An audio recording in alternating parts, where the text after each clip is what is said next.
નમસ્કાર મિત્રો, સ્વાગત છે બધા જ મિત્રોનું અમારી યુટ્યુબ ચેનલમાં। તો મિત્રો, ખાસ કરીને આ વિડીયોના માધ્યમથી આપણે વાત કરવાની છે સિસ્ટમની હાલની સ્થિતિ શું છે અને આવનારી 24 કલાકની અંદર કયા કયા જિલ્લાઓમાં ધોધમાર વરસાદની સંભાવના રહેલી છે તે વિશેની સંપૂર્ણ માહિતી વિડીયોમાં જોઈએ તે પહેલાં જે પણ મિત્રો નવા હોય તે ચેનલને સબસ્ક્રાઇબ કરી લેજો।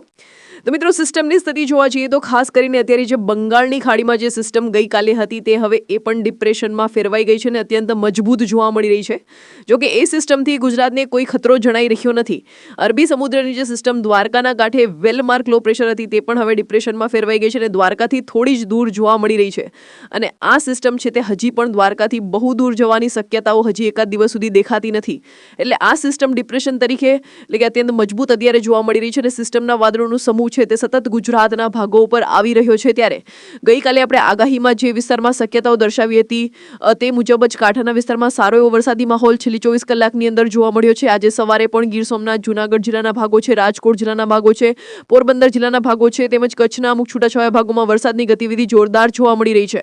એમાં પણ આજને સવારે જોરદાર વરસાદ પડ્યો છે ત્યારે ખાસ કરીને આ ડિપ્રેશન સિસ્ટમ છે તે વધુ આગળ અરબી સમુદ્રમાં જોવામાં એમને અવરોધ થવાનો છે કારણ કે જે સૂકા પવનો છે તેને આગળ વધુ જવા નહીં દે।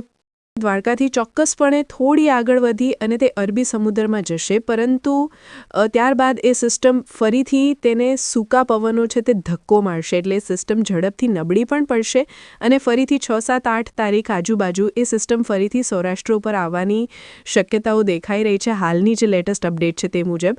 તો આ પ્રકારની શક્યતાઓ બને તો આ તારીખ સુધી વરસાદની ગતિવિધિ વધઘટ સાથે ચાલુ રહેવાની સંભાવના અત્યારે દેખાય છે।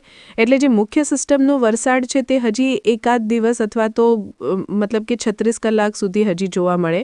આવતીકાલ સવાર સુધી હજી સિસ્ટમ છે તે દ્વારકાથી ખાસ વધુ આગળ વધે તેવી સંભાવના દેખાતી નથી। અત્યારે દ્વારકાથી 100-150 કિલોમીટર દૂર આ સિસ્ટમ જોવા મળી રહી છે, પરંતુ ત્યારબાદ આવતીકાલ સવાર બાદથી ધીમી ગતિએ તે આગળ અરબી સમુદ્રમાં જશે અને ત્યારબાદ ફરીથી તે સૂકા પવનોના અવરોધને કારણે ફરી રિટર્ન થવાની શક્યતાઓને પગલે 7-8 તારીખ સુધી વધઘટ સાથે વરસાદની ગતિવિધિ ચાલુ રહેવાની સંભાવનાઓ દેખાય છે।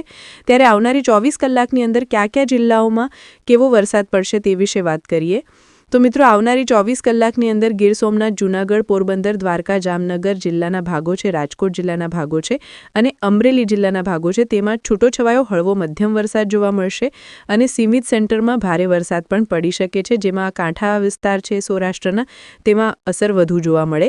જ્યારે બાકીના જિલ્લાઓ છે ભાવનગર, બોટાદ, સુરેન્દ્રનગર, મોરબી એમાં પણ છૂટોછવાયો વરસાદની માહોલ છે, એમાં આંશિક વધારો થવાની શક્યતાઓ દેખાય છે।